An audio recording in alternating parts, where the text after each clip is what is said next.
Puji Tuhan, saudara yang dikasihi dalam Tuhan. Selamat sore. Selamat sore.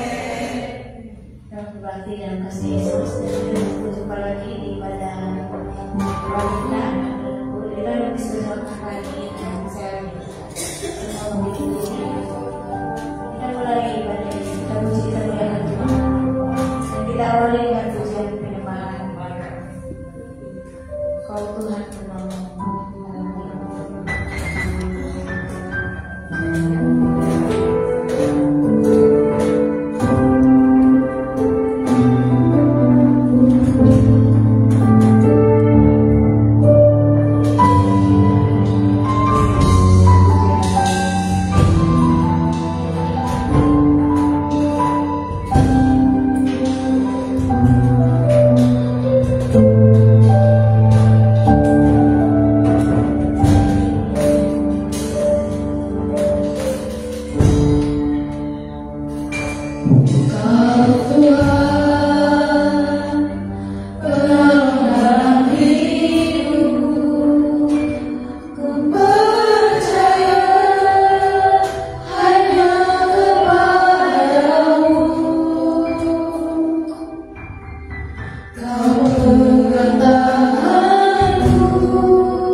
Yesus,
udah terlambat ya.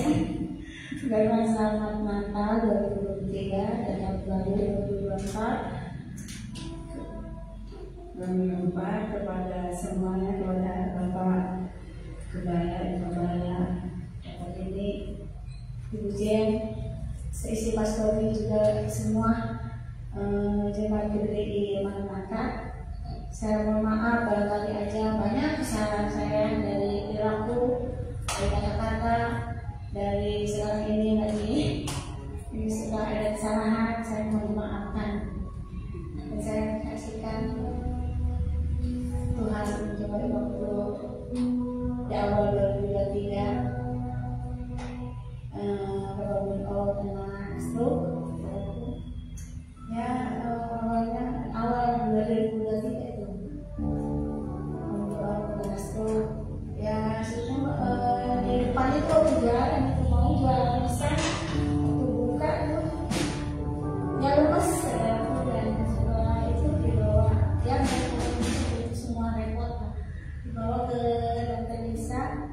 Kata dokter Nisanya, wah ini mah jauh, stroke 260 per 100. Oh ya udah, terus dikasih obat, pulang ke rumah. Jadi perawatan di rumah, emang waktu stroke pertama cepet sembuhnya tuh, saudara. Bisa ya nggak terlalu repot kayak sekarang yang kedua. Ya dalam 3 minggu tuh udah bisa jalan, udah ada baikan tuh sampai 3 bulan mending, gitu udah mending, bisa udah sampai sembuhnya sampai 6 bulan, udah bisa naik motor, udah seneng gitu tuh. Aduh, udah sembuh nih rasanya. Tahu-tahu ke 6 bulan tuh kena lagi itu, tapi itu mah nggak tinggi, cuma 150 tuh waktu itu tuh ya lagi mati. Mending kalau makannya ini makannya katanya nggak terlalu jorok, itu tuh udah minum kopi dikit, minum kopi, minum gue terus dia tuh mau mandi, saya ke warung. Udah gitu kalau waktu saya di warung tuh cepetan itu pulang aja, oh ini jadi lemes sama mandi, ya kenapa saya bisa lari yang lumpuh kayak gitu. Terus saya jadi bawa ke itu ke puskesmas dites cuma 50 per 100. Oh ini harus dibawa ke sana kan, rumah sakit gede, ada penanganan sebenarnya, ada yang terkait sebenarnya. Waktu itu saya bingung ada juga. Saya berangkat ke sana, saya ngobrol mau ke Bayangkara dan dirawat di Bayangkara 3 hari. Dan itu pulang. Sekarang udah ya macam-macam, udah bawa sana sini di urut apa ya macam-macam ya ada. Tapi ya ini ada mending juga, tadinya kan dari ngesot sampai ya sampai jadi kerek sampai sekarang udah bisa jalan jadi papa gitu. Di bawah itu kamar ini kan gak repot, kalau itu dari jalan sampai saya bilangnya apa saya pukul kan sekarang begini ada dunia, saya berdoa dan semuanya supaya cepat sembuh dan bisa datang lagi ke sini. Jadi kayak aja ke gereja, waktu itu mau ke gereja itu Natalan duduk aja, udah duduk aja saya kalau bisa mau sendal apa aja mau sih apa gitu ya, kitanya biar tenang, nggak mau ya udah dari saya berangkat sendiri nyalain mau lampu apa jam 4 ya. Ya terpuji Tuhan kan kata lagi buka aja ya sudah. Dari tahun yang akan ini buka aja diberikan kesehatan semuanya, jika lebih lagi kepada Tuhan. Amin. Diberikan dari jangan sampai boros-boros kalau bisa mah terus ya. Kita harus bersemangat kita 2024 Tuhan itu udah dekat itu dekat dari sama kalau mantul sekarang masih ada kesempatan. Dan saya ingin memuji Tuhan, mendapat puji.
Family list untuk berdua dan bersama kita.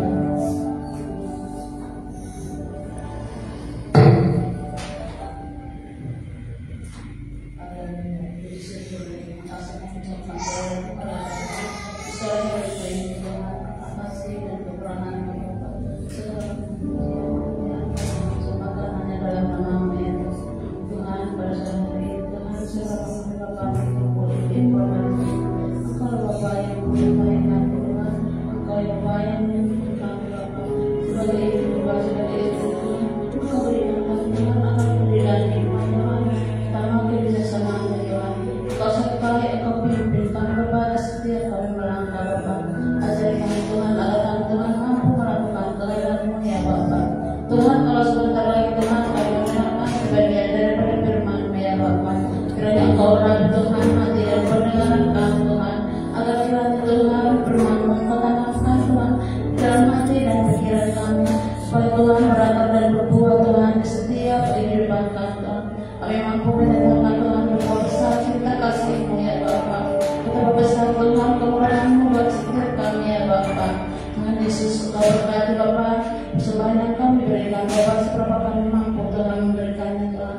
Engkau ajari kami Tuhan agar kami Tuhan sanggup bersyukur dan menyatakan betapa besar berkat yang Kau berikan kepada kami ya Bapa. Tuhan, Engkau tumpahkan tangan kasih-Mu Tuhan kepada setiap kami Tuhan pribadi lepas pribadi Tuhan.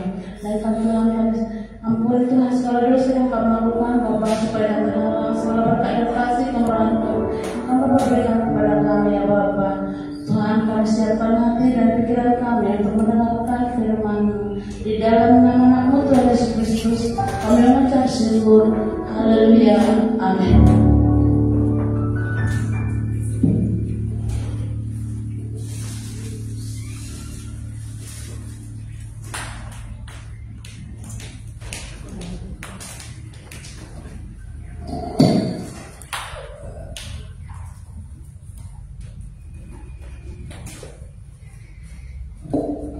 Shalom, selamat sore. Haleluya. Kalau di luar mungkin sudah hujan atau belum ya. Tapi kita semua ada di tempat ini karena kasih dan cinta Tuhan. Selamat datang Pak Ani. Paling enak dia pulang kampung setahun 2 kali. Orang kaya juga kalah Tuhan. Amin. Amin. Ya, itu ya kabarnya. Tuhan memberkati kita semua. Hari ini kita mau dengarkan firman Tuhan di Kejadian 22 ayat 1 mulai. Kejadian 22 ayat 1. Tema hari ini adalah tentang serahkan berhalamu. Ya, serahkan berhalamu. Kita akan baca dimulai di Kejadian pasal 22. Yang bawa handphone bisa baca, yang bawa Alkitab bisa baca. Kejadian pasal 22 ayat 1 mulai ya. Kalau tidak luar saya akan bacakan. Kepercayaan Abraham diuji. Setelah semuanya itu Allah mencoba Abraham. Ia berfirman kepadanya, Abraham. Lalu sahutnya, ya Tuhan. Firman-Nya, ambillah anakmu yang tunggal itu, yang engkau kasihi yakni Ishak. Pergilah ke tanah Moria dan persembahkanlah dia di sana sebagai korban bakaran pada salah satu gunung yang akan kukatakan kepadamu. Keesokan harinya pagi-pagi bangunlah Abraham. Ia memasang pelana keledainya dan memanggil 2 orang bujangnya serta Ishak anaknya. Ia membelah juga kayu untuk korban bakaran itu. Lalu berangkatlah ia dan pergi ke tempat yang dikatakan Allah kepadanya. Ayat yang keempat. Pada hari ketiga Abraham melayangkan pandangnya, kelihatanlah kepadanya tempat itu dari jauh. Lalu kata Abraham kepada kedua bujangnya itu, tinggallah kamu di sini dengan keledai ini. Aku beserta anak ini akan pergi ke sana. Kami akan sembahyang. Sesudah itu kami kembali kepadamu. Lalu Abraham mengambil kayu untuk korban bakaran itu dan memikulkannya ke atas bahu Ishak anaknya, sedang di tangannya dibawanya api dan pisau. Demikianlah keduanya berjalan bersama-sama. Lalu berkatalah Ishak kepada Abraham, "Ya ayahnya, Bapa." Sahut Abraham, "Ya anakku." Bertanyalah ia. Ishak bertanya kepada Abraham, "Di sini sudah ada api dan kayu, tetapi di manakah anak domba itu untuk korban bakaran itu?" Sahut Abraham, "Allah yang akan menyediakan anak domba untuk korban bakaran baginya anakku." Demikianlah keduanya berjalan bersama-sama. Amin. Saya akhiri di ayat 8 dulu. Bisa ini masih panjang. Di dalam Kejadian 22 ayat 1 sampai 8 ini diceritakan tentang Abraham. Kalau saudara sudah nonton filmnya, saudara tahu persis ceritanya ini. Film yang langsung di-hack ya. Nggak boleh katanya ditonton, padahal itu kan menurut iman Kristen ya. Mau Ishak yang dipersembahkan, mau Elizabeth yang dipersembahkan, mau Denny Tarigan yang dipersembahkan, itu mau urusan orang Kristen ya, bukan urusan mereka ya. Tapi di-hack nggak boleh. Tapi ada seorang yang bernama Abraham. Arti Abraham itu adalah bapa banyak bangsa. Arti kata Abraham itu adalah bapa yang agung. Ketika Abraham keluar dari Ur Kasdim bersama Sarah istrinya atau Sarai, tadinya namanya Sarah, terus diganti menjadi Sarai. Ya. Jadi putri, arti nama Sarai itu putri. Kalau dari Sarai dari putri raja. Nah, hari itu mereka keluar dari daerahnya menurut perintah Tuhan. Hati Abraham adalah selalu memiliki hati yang hineni. Apa arti hineni? Saudara bisa baca di sana. Selalu berkata ya pada perintah Tuhan dan melakukannya dengan cinta. Ada lagi orang yang memiliki hati wani. Artinya apa? Orang yang mengatakan ya tapi melakukannya dengan terpaksa. Ada dua hati, tetapi Abraham memilih hati hineni. Bahasa Ibrani katakan ya, yang di ayat 1 Abraham katakan ya Allahku, ya Tuhanku adalah hineni. Hati yang mendengar perintah Tuhan dan melakukannya dengan cinta. Saudara kalau melakukan apa-apa dengan cinta enak ya? Saudara masak dengan penuh cinta, rasanya enak. Tapi saudara lagi kesel suruh masak, itu jadinya apa? Gak karu-karuan rasanya dan gak enak. Makanya kalau saya lagi nggak mood masak, mendingan telepon, "Halo, pesen ini ya, antar." Daripada saya paksa masak, nggak enak, nggak bisa dimakan orang. Mending begitu. Jadi Abraham ketika mendengar suara Tuhan, Abraham ya Tuhan sahutnya. Hati yang berkata dengan penuh cinta. Jemaat Tuhan di tempat ini ketika firman Tuhan katakan, "Ayo kita melakukan ini." Ya, apaan sih? Selalu ada disuruh jemaat, selalu ada disuruh jemaat. Saudara sudah melakukan hal yang bukan dineni, tapi polani. Melakukan sih melakukan, tapi tidak dengan cinta.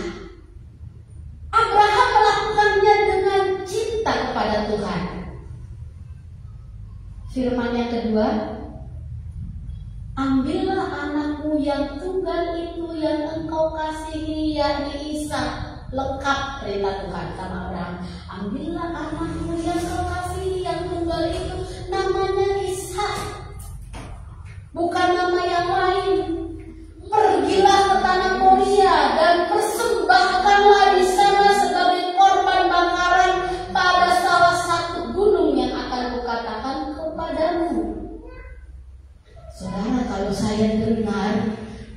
Tuhan begini.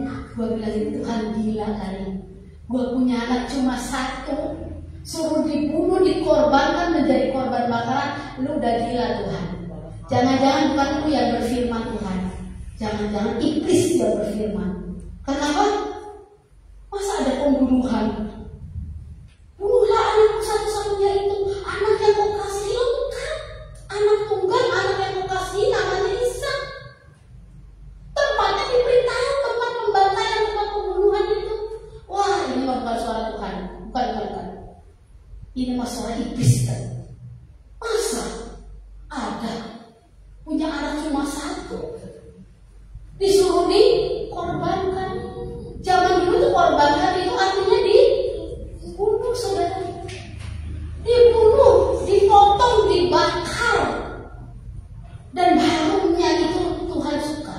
Ini bukan suara Tuhan yang selesaikan ini. Kita langsung berdoa, nama Yesus, iblis keluar, kau jangan berfirman. Padahal yang berfirman Tuhan. Saya ajak jemaat di sini katakan, kalau Tuhan berfirman itu nggak masuk di akal, amin? Nggak masuk di pikiran, saudara. Nggak pernah masuk pikiran kita kalau Tuhan sudah berfirman. Kita tidak usah memikirkan apa yang Tuhan perintahkan kepada kita. Yang kita harus lakukan hanya percaya. Trust in Him, percaya sama Dia. Kalau Tuhan yang suruh, kemanapun akhir Tuhan. Bahkan Musa, seorang pemimpin bangsa yang begitu besar, dia berkata, bila engkau tak besertaku, ku tak mau berjalan. Kalau engkau tidak memerintahkan aku gak mau beranjak. Aku tidak mau berjalan kemanapun. Aku mau diam di sini tunggu perintahnya Tuhan. Waktu pesta perjamuan nikah di Kana, saudara pernah ingat?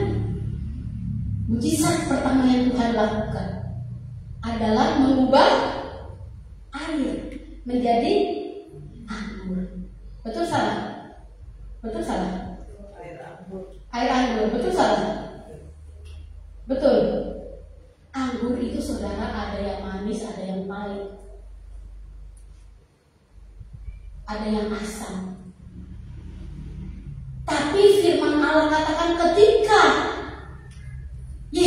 Ibu Yesus datang pada Yesus, aduh Yesus, mereka kekurangan air anggur.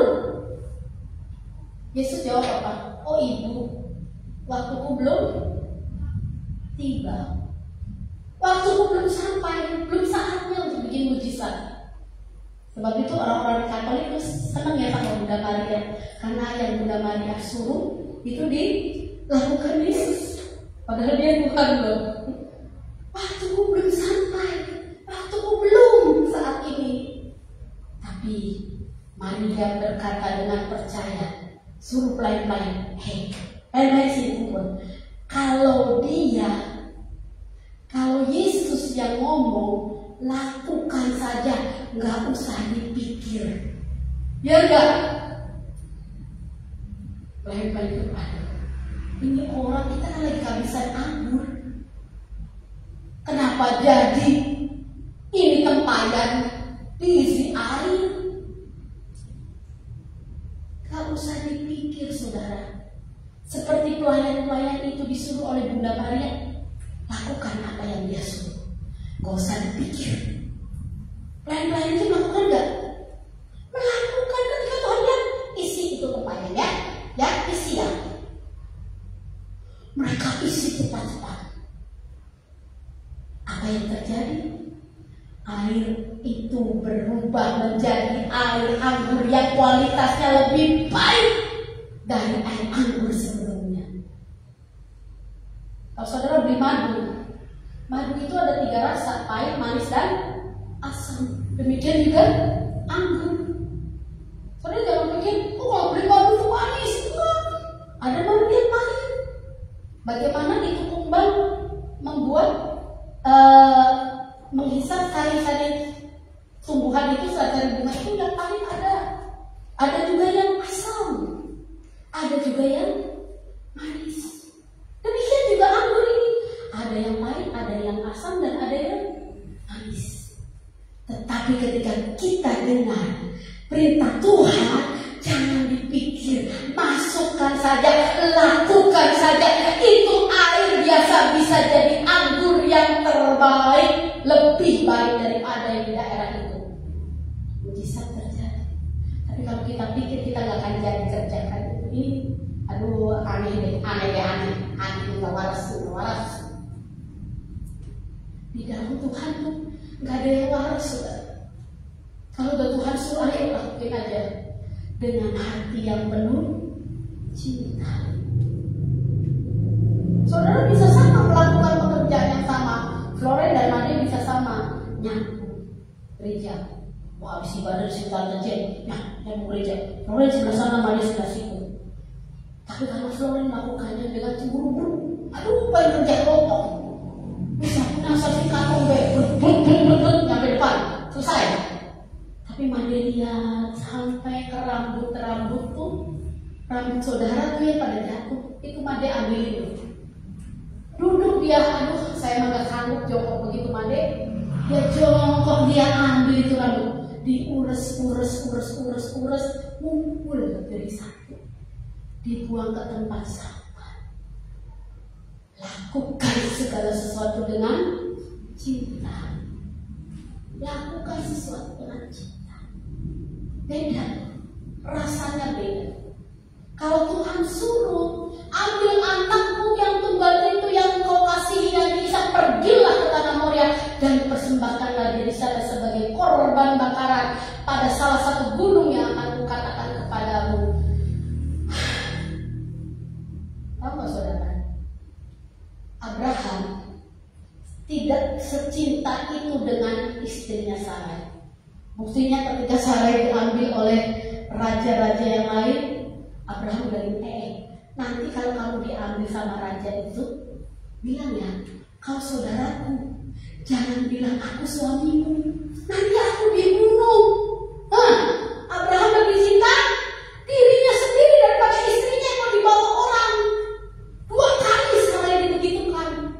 Kalau tidak kuasa Tuhan yang melindungi kesucian Sarah, udah habis Sarah, udah dipakai orang lah, istilahnya dipakai raja. 2 kali Abraham bilang, kalau kamu nanti diambil orang, bilang aku ini saudaramu ya, jangan bilang aku suamimu. Ya raja seneng ya, dapat cewek yang dikasih lah harta benda termasuk semua buat Abraham sebagai seserahan, padahal Sarah istrinya, walaupun sebenarnya memang sepupunya. Zaman dulu kan boleh menikah sepupu ya, sekarang juga boleh paribannya sepupu gitu. Abraham tidak begitu sama Sarah, tidak cinta secinta terhadap Isa. Abraham pernah dirampas semuanya, dia serahkan semuanya, harta bendanya bujang serahkan semuanya. Tapi Tuhan tahu Abraham sangat memberhalakan Isa sebagai keturunan yang sah dalam rumah tangganya, sebagai anak janji Tuhan, anak pewaris tunggal. Abraham begitu mengasihi Isa sehingga Tuhan bilang, coba dia lebih cinta aku atau lebih cinta Isa? Dia lebih memberhalakan Isa atau menyembah aku sebagai Tuhannya? Dulu ada orang yang berkata begini, kalau anaknya sakit jangan bawa ke gereja, nanti tambah sakit. Emang di gereja tempatnya virus? Salah saudara, anak sakit bawa ke gereja, didoakan. Habis didoakan dibawa ke dokter, jadi obatnya nggak salah. Dokter kasih obat, dokter juga manusia. Kalau salah kasih obat anak Anda bisa alergi loh, nggak sembarangan. Ya para dokter maaf ya, bisa salah diagnosa. Kalau anak balita sakit, gereja doakan. Karena kuasa doa itu lebih dari segalanya.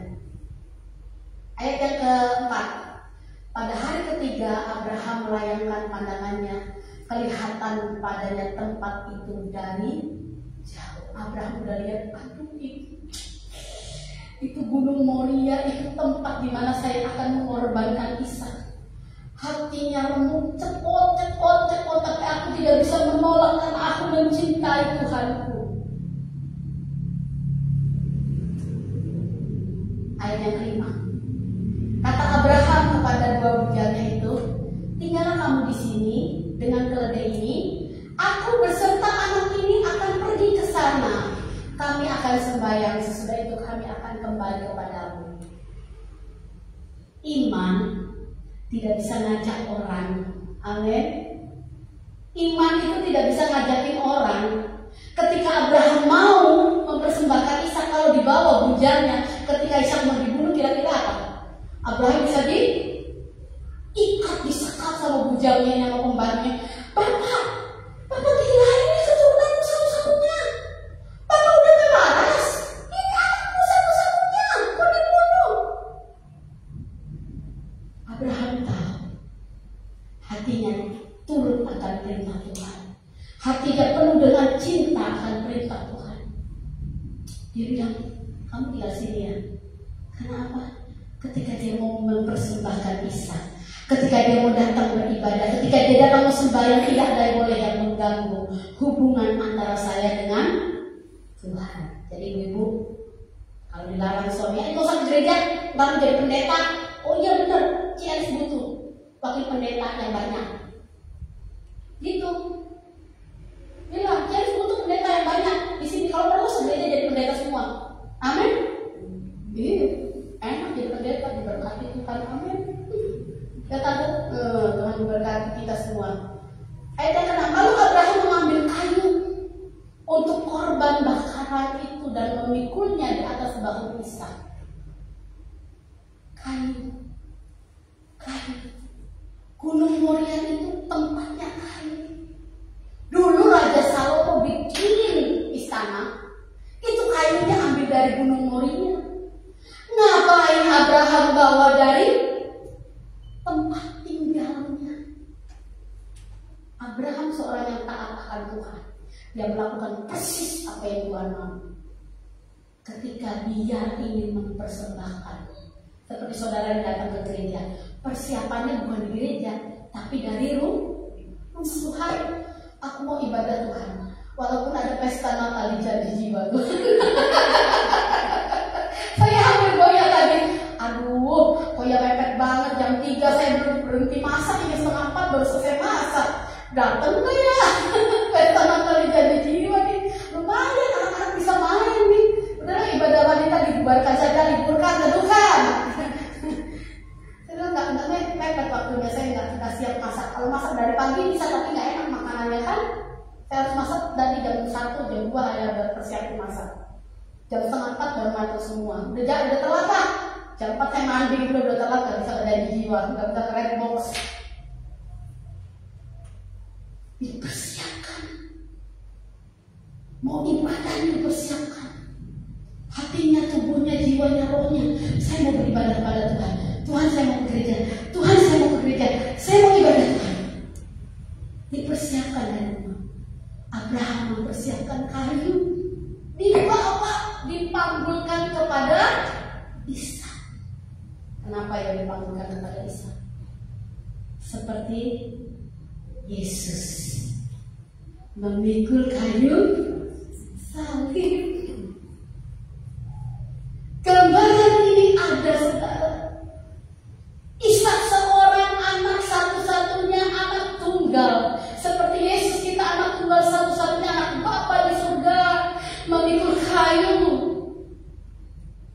naik ke atas junjungan, naik ke bukit tengkorak untuk mempersembahkan dirinya. Jauh sebelum kejadian Yesus disalib, di Kejadian 22 ayat 6 ini sudah digambarkan bagaimana Ishak anak tunggal yang mengambil kayu di bahu Ishak. Lalu Abraham di tangannya membawa api dan pisau, siap untuk mengorbankan Ishak. Saudara, kalau nggak ada pisau, nggak ada pengorbanan, tidak ada darah yang keluar, tidak ada rasa sakit yang diderita, bukan pengorbanan. Jadi saudara, kalau persembahan goceng, uang saudara ada 3 juta di dompet, itu bukan persembahan. Itu namanya sedekah ala kadarnya.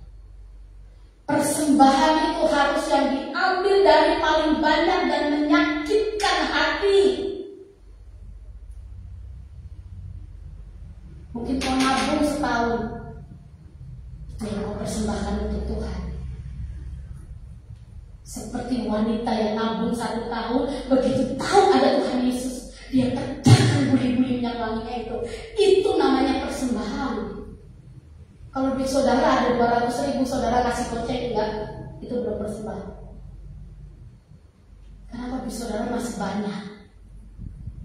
Persembahan itu harus menyakitkan, harus sampai kerasa. Hari-hari ini apa yang harus kita persembahkan, apa yang harus kita korbankan, apa yang harus kita buang, apa yang harus kita serahkan kepada Tuhan? Egois kita, keinginan daging, keinginan mata. Tapi ini segala sesuatu yang wow, yang hebat. Saya dinasehati oleh seseorang ibu bilang ini, Des, kalau bikin rumah jangan secakepnya. Jadi bagaimana? Orang bikin rumah ini cakep, nggak akan jadi-jadi. Kalau bikin rumah secukupnya, nggak kena hujan, nggak kena angin, jendelanya ada, pintunya ada, temboknya ada, lantingnya ada, kamar mandinya ada, secukupnya. Kalau mau secakepnya, sampai kapanpun nggak akan jadi rumah. Ya benar juga ya. Ya enggak? Iya kan? Kita mau beli lantainya dari Itali, oh ya beli lantai doang supaya tak uangnya, temboknya kagak kebangun. Benar saudara, secukupnya, jangan secakepnya katanya Pis. Karena juga ibu ini, dia tahu bisa cuma sedikit. Di bawahnya api dan pisau. Saudara bisa makan sate babi, sate kambing, sate ayam. Itu jadi enak karena apa? Dipisau, ya enggak? Dipotong-potong, ditusuk-tusuk, lalu dibakar pakai api. Jadi enak. Wah, coba mentahan kemarin. Om udah tuh bakar ayam, mentah.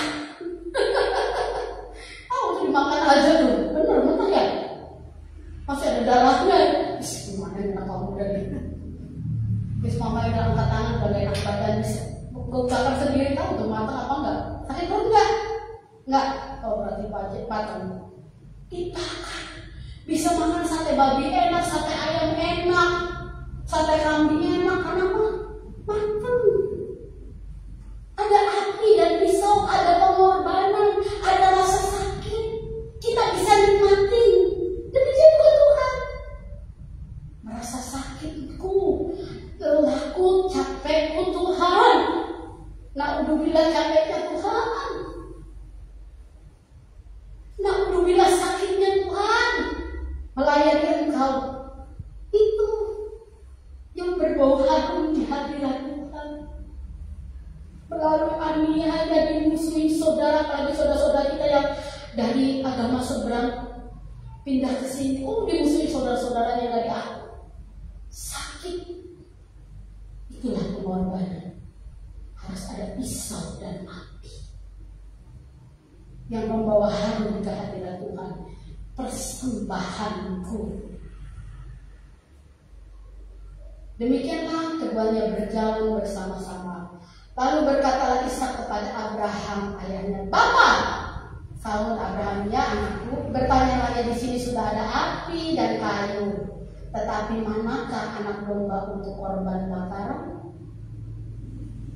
Pertanyaan ini ditanyakan kepada kita. Sudah ada semuanya Tuhan, tapi apa yang harus kupersembahkan untuk Tuhan? Oh banyak anakku, waktumu, tenagamu, pikiranmu, doamu, perbuatan baikmu, apa yang kau lakukan untuk sesamamu, untuk pekerjaan Tuhan, untuk hamba-hamba Tuhan.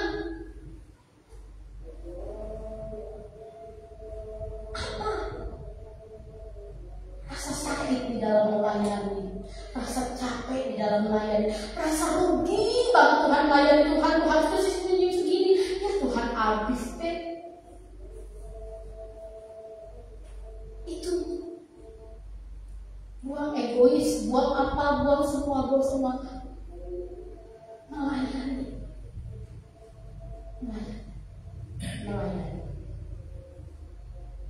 Ayat ke-8, Saudara Abraham, Allah yang akan menyediakan anak domba untuk korban bakaran baginya, anakku, demikian keduanya berjalan bersama-sama.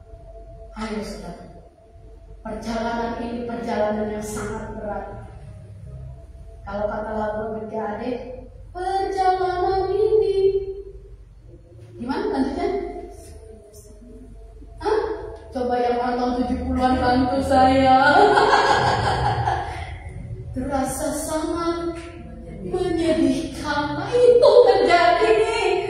Jalan berdua tapi bingung apa yang harus dia kerjakan. Masa bapak bunuh anaknya? Tapi iman Abraham tentu Tuhan, tidak anakku, Allah akan menyediakan.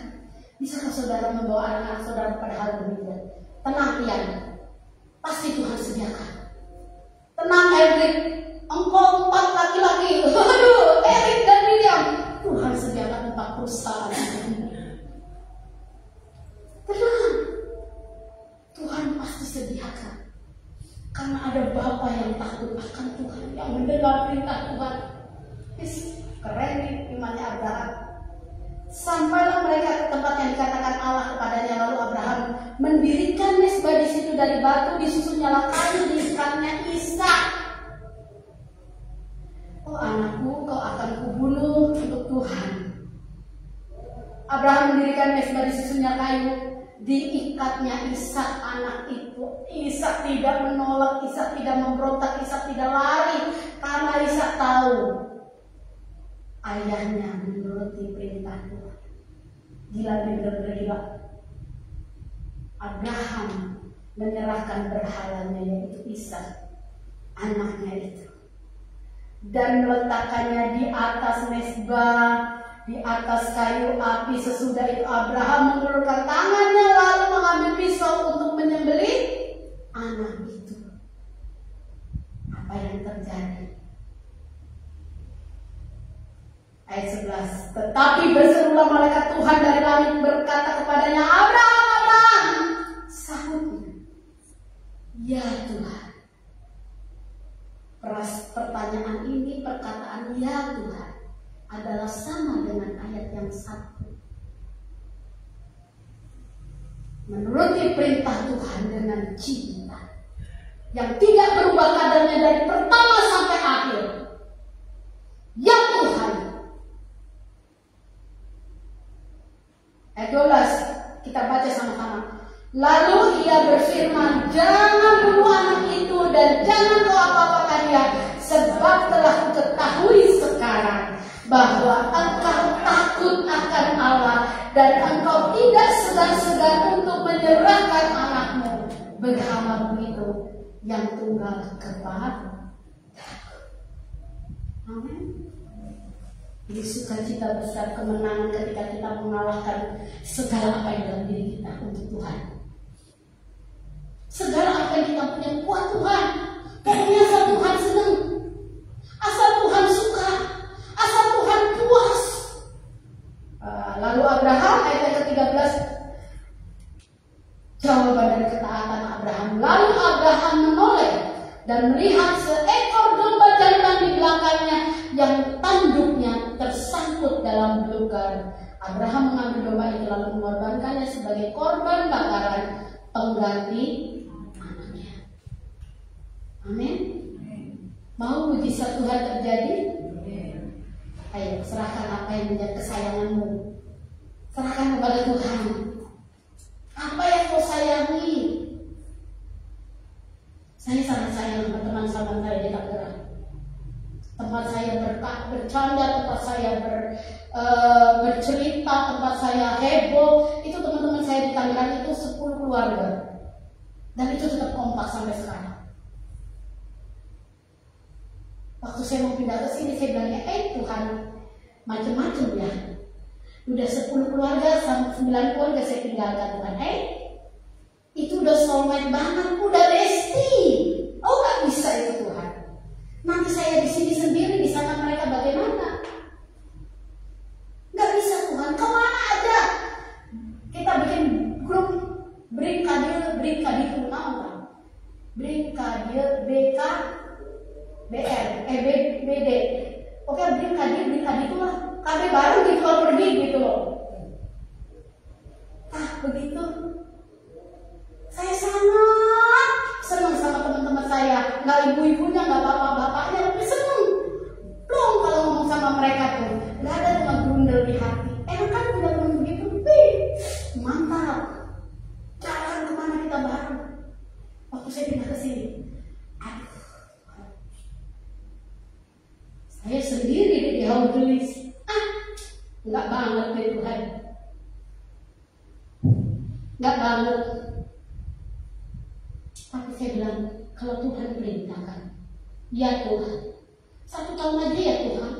2 tahun aja ya Tuhan. 3 tahun aja ya Tuhan. Saudara saya udah 8 tahun balik ke sini. Padahal janjinya apa? Saya mau 1 tahun aja Tuhan. Enggak deh. Karena saya punya teman-teman di sana enak. Karena saya punya habitat sendiri, saya punya komunitas sendiri di sana enak. Lucu, keren. Gemes deh kalau ketemu mereka. Tapi Tuhan buang demikian rupa. Ada yang ke Kupang, ada yang kemana. Semua Tuhan sebar. Ada beberapa orang doang yang masih dalam satu gereja, ada 5 keluarga yang masih dalam satu gereja, yang lainnya sudah pelayanan keluar. Tuhan gantikan domba yang tersangkut di semak. Tuhan berikan berkat yang besar ketika kita bilang ya Tuhan. Dan Abraham menamai tempat itu Tuhan menyediakan. Amin. Jadikan rumah ibadah ini, yuk, Tuhan yang menyediakan. Tuhan yang menyediakan apapun yang saya butuhkan. Tuhan sediakan di tempat ini. Kecuali yang ngebengkengnya, kecuali yang bandel, maunya melesat berlari baik, keluar baik, dikejar ditarik lari lagi, dikejar ditarik lari lagi, entah lagi mau dapat berkat apa, saya nggak tahu. Kita tuh sayang sama dia kayak keluarga sendiri. Apa yang kita makan dia makan, apa yang kita minum dia minum. Alos bawa apa? Tapi mainnya lari terus, ditarik lari lagi, ditarik lari lagi. Ini mah perlu diikat dipaku. Itu. Dan Abraham mengambil tempat itu Tuhan menyediakan. Sebab itu sampai sekarang dikatakan orang di atas gunung Tuhan sediakan. Gunung gambaran kemuliaan Tuhan. Saudara mau tahu apa yang harus Tuhan sediakan bagi saudara? Naik ke atas gunung. Gunung doa. Gunung pembacaan firman-Mu. Gunung engkau berpuasa. Gunung engkau berdiam diri di hadapan Tuhan. Gak ada yang bisa mengalahkan kekuatan Tuhan. Tidak ada. Gitu. Saudara boleh berargumentasi apa saya bilang. Tidak ada yang bisa mengalahkan kekuatan Tuhan ketika kita ada di gunungnya Tuhan. Kecuali kita turun, rohani kita turun, ambruk, bancakan sama iblis, menjadi rayahan sama iblis. Naik ke gunung Tuhan, doa di sana. Tuhan menyediakan apa yang kau miliki, yang kau sayangi lebih dari Tuhan. Serahkan, biar Tuhan gantikan yang terbaik. Hilang yang baik, Tuhan sediakan yang terbaik, yang teristimewa.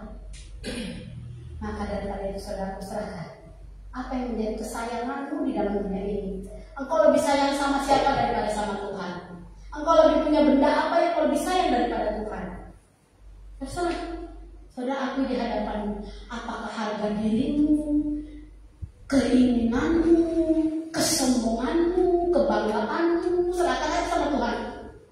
Karena Tuhan pengen kita diberkati. Amin. Yuk, singer, mari bantu saya, pemain musik mari bantu saya, kita naikkan pujian ini. Jalan-jalan Tuhan.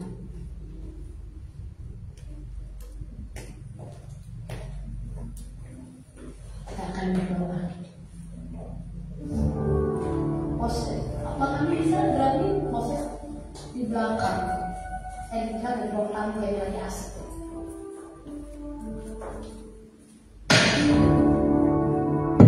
Amin, haleluya.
Tuhan, kalau sebentar jemaatmu akan pulang, Tuhan beserta dengan mereka. Tuhan tahu apa yang mereka ingini, apa yang mereka butuhkan. Tuhan tahu itu semua. Berkatilah jemaatmu Tuhan dengan kasih dan kemurahan-Mu. Tuhan memberkati engkau dan melindungi engkau. Tuhan menyinari engkau dengan wajah-Nya dan memberi engkau kasih karunia. Tuhan menghadapkan wajah-Nya kepadamu dan memberi engkau damai sejahtera. Jemaat yang kasih Tuhan, pulanglah engkau dalam persekutuan, dalam kasih Allah Bapa, Anaknya Tunggal Tuhan Yesus Kristus, dan Roh Kudus menyertai kita sampai Maranatha. Tuhan Yesus memberkati. Semuanya percaya katakan amin.